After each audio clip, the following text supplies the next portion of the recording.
I'm William Andreessen, host of Speaking with Students, a part of the Education Podcast Network, just like the show you're listening to now. Shows in the network are individually owned, and opinions expressed may not reflect others.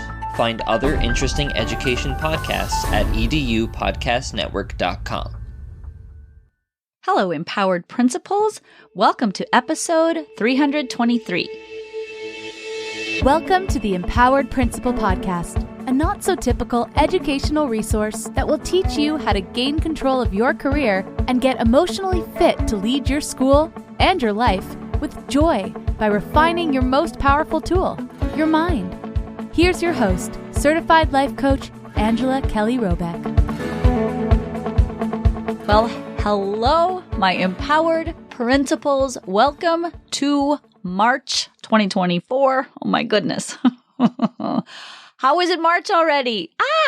We've got teacher observations should be done by now for most of you, I hope. And we are in testing season. I'm sure you're all ramping up for that. I want to just first of all send you some joy. I want you to feel joy. It's spring. Hopefully winter's subsiding in your neck of the woods, and better days, brighter days, longer days, warmer days, they're coming, okay? I know we've had the winter dip. In February, I coached a lot of principals on fatigue and just kind of dreariness, not feeling very motivated, very energetic. Those things happen. Those dips happen. They're normal. So if you are feeling kind of under the weather or just energetically low, not a problem. And I want you to intentionally invite some joy back into your step and into your world. Even though it's busy, you are going quickly towards the end of the year. It's coming. You have done an amazing job. Remind yourself of how far you have come since last August and really give yourself a pat on the back and feel proud of yourself. Feel proud of your staff and your students and really take a moment to just allow joy to fill in your heart. Okay? Happy spring, happy March. Here we go. I'm going to talk about planning for the end of the year. Now, there are two kinds of principles when it comes to planning. Principle number one is the one who loves to plan. They have all the planners and all the journals and all of the calendars, and they're beautiful and they map everything out and they have it on their whiteboard and they're very planned. Those are the planner principals out there. I was one of them. I can relate to you. I loved to plan. Okay. Principle number two intends to plan. They want to plan, but they're outdoing, they're outbeing, they're outliving their job. And they're thinking to themselves, I know I should plan. I know I need to plan, but I'm busy doing the job. I'm out there engaging, connecting, supporting, solving problems, mingling with the people, being with kids, being out on the field or the recess, right? You are out living the job and you feel like you want to plan, you need to plan, but it feels like planning gets a little bit overwhelming, or it feels like it never is the right time or enough time. There's always a little obstacle in the way of planning, okay? For my planning principles, what I find is that they like to indulge in planning and spending a lot of time in planning. And then they get to the weeds of it, the how, and then their brain kind of locks up like, well, we can plan all of these details out, but then we've got to go do the thing. And then the doing is what feels overwhelming. For the principal who's outdoing, the planning can feel overwhelming. So I've got you covered. We're going to talk about why planning is important and how to balance planning with doing. So for my principals who are outdoing and they intend to plan, they want so badly to plan, but they can't get themselves to do it or feel like time just escapes them and they meant to plan, but they're kind of going a little bit more with the flow or taking things as they come on the daily and then feeling like, oh, I should have planned. Let's talk about that. So we have to sell our brain on why it's important to plan, because the brain's like, I know it's important at an intellectual level, but when it comes down to the action of planning, the sitting down, getting out, mapping out all of the details, and taking the time to plan, the brain's like, ugh, this is a little tedious. It's kind of boring. I'm not really sure how to answer all of this. It feels overwhelming because you see everything mapped out in front of you and it feels like I have so much to do. How am I ever going to get this done? That's one of the reasons we don't plan, right? We feel overwhelmed by the planning process because we see in front of our eyes all of the things we want to do in the next 3 months. Okay, so we have to sell our brain on why it's important to plan. If you think about planning for 3 months out, the reason that I break down the school year into 4 seasons, 4 3-month plans, is because it's a bite-size chew, right? A 90-day plan feels doable. You can kind of project out into the future 3 months in advance. From now, it's March, April, and May. You know May is coming really quickly, and your brain's like, oh, I can get on board with planning March, April, and May. Even though there's a lot going on March, April, and May, it's a finite amount of time to plan for. You're not trying to plan for an entire year or a 3-year plan or a 5-year plan, something crazy like that. You're simply planning for the next 90 days. Okay. That's why I love the 3-month plan. And I teach the 3-month plan process in the Empowered Principal Collaborative. And I'm going to be teaching it in an upcoming spring training series for school leaders and totally free 8 weeks of webinar trainings, all free for you. I'm going to be putting them into a portal where people can have access as a membership for lifetime access as a member of the Empowered Principal program. But for now, you're going to get them free throughout the months of March and April. So I'm going to teach the 3-year planning process this week, actually, as this podcast drops. So all of March, all of April, you're going to get 8 weeks of spring training for school leaders. You are so welcome. I love you so much. Okay, here's another reason to plan. Vision. When we are leading a school, as a leader, part of our identity as a leader is to have a vision. We need to know where we're leading the people. Where are we going? What's the intention behind the day-to-day work that we're doing? People want and need to be grounded in where they're going. They need to understand the intention, the purpose, the value. So when you're creating your plan, it helps you map out the vision. Mapping out 3 months in advance helps you maintain momentum towards your vision. It helps you create the vision. Sometimes you need to create a plan to be like, oh, this is where we're going to be by the end of 3 months. I like to teach people how to backward plan. What is the desired outcome you want to create in the next 90 days? And what do you think it'll take to get you there from A to B? Here's where you're at. Here's where you want to be. How do we bridge the gap? Okay. 3, planning creates clarity so that you can be clear in your communication. When you know what's coming up in advance and you've done the tedious work of planning, you can clearly communicate to your staff, to your parents, to the entire school community, to your district office, so that everybody knows and is on the same page as to what's going on for the next 90 days. You set people up for success when you have planned out, you've set the vision, you've set the tone, you've set the calendar, and you've communicated that out clearly. People need and want to know what's going on. What do you expect of me? What should I know? Where do I need to be? What do I need to bring?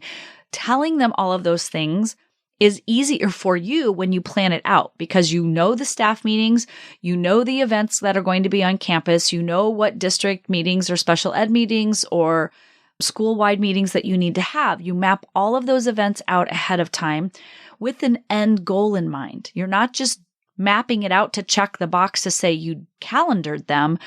You're going to plan with the intention of what is the outcome of each event on my campus. Is it purposeful? Is it intentional? Because you're investing time and energy into each and every event that you plan. So you want to make sure that there is a purpose and an intention for every use of every minute on your campus, right? Okay. Then when you have clarity as to what's going on, there's a vision, there's a plan, you're communicating that out. That is what creates alignment. So there's 3 steps to the Empowered Principal process. It's awareness, creating awareness and understanding of what's going on, where are we going, what's happening here. We create awareness of where we're at And then we align that, step 2, to where we want to be. So there's awareness. And then we create alignment. And then that alignment generates momentum. And we're moving forward. And when momentum starts to wane, we go back to awareness. Awareness, alignment, momentum.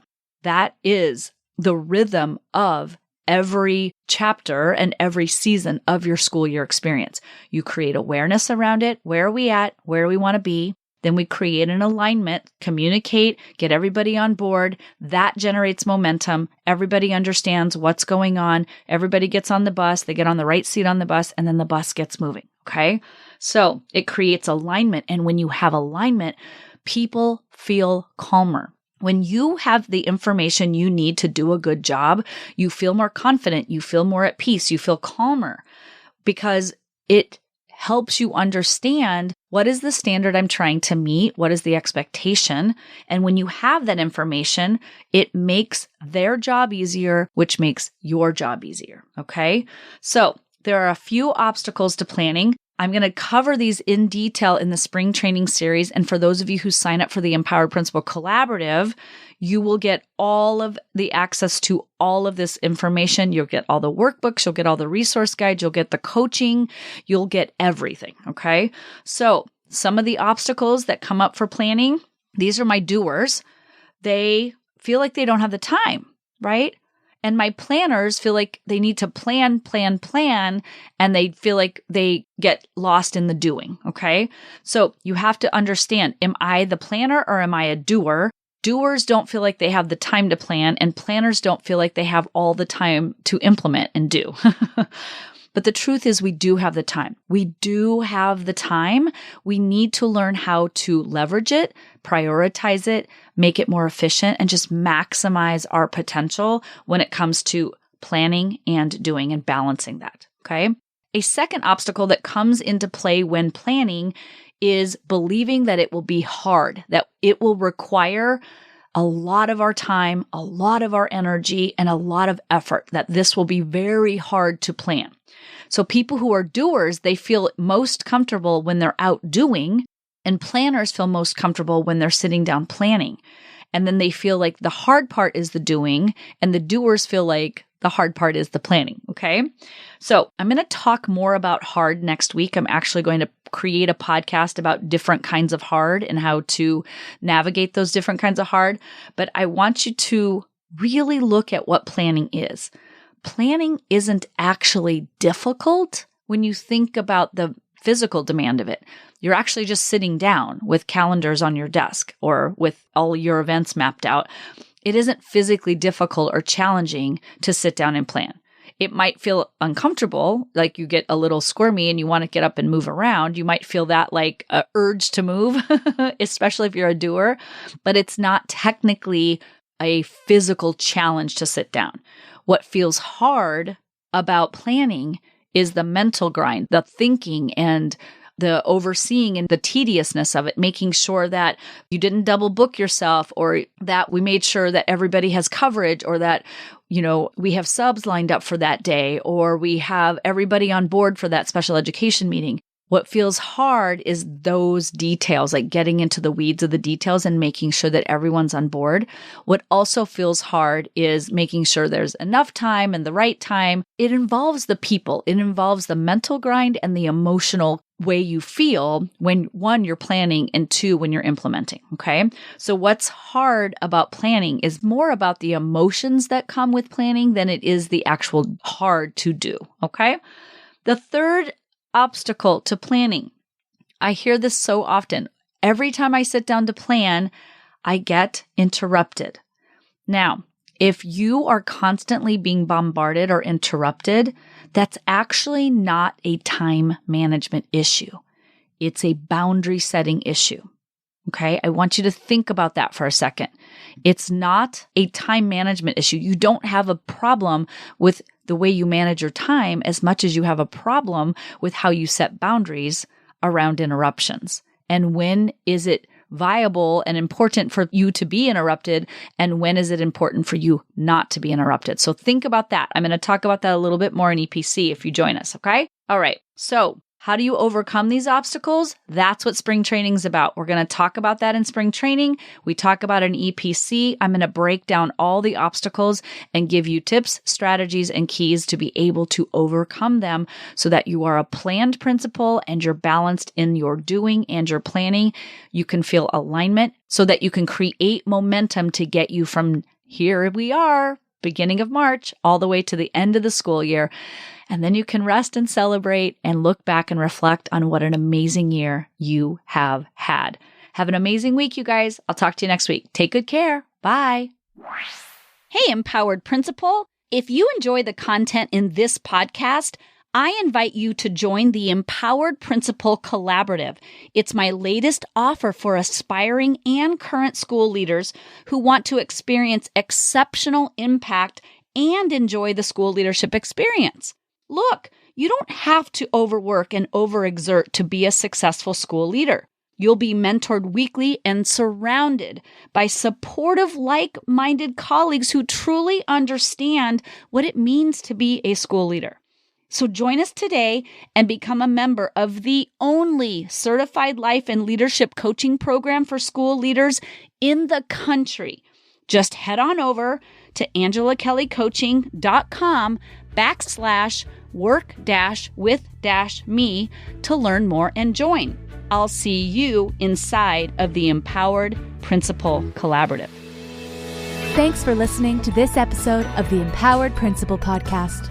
If you enjoyed this episode and want to learn more, please visit angelakellycoaching.com, where you can sign up for weekly updates and learn more about the tools that will help you become an emotionally fit school leader.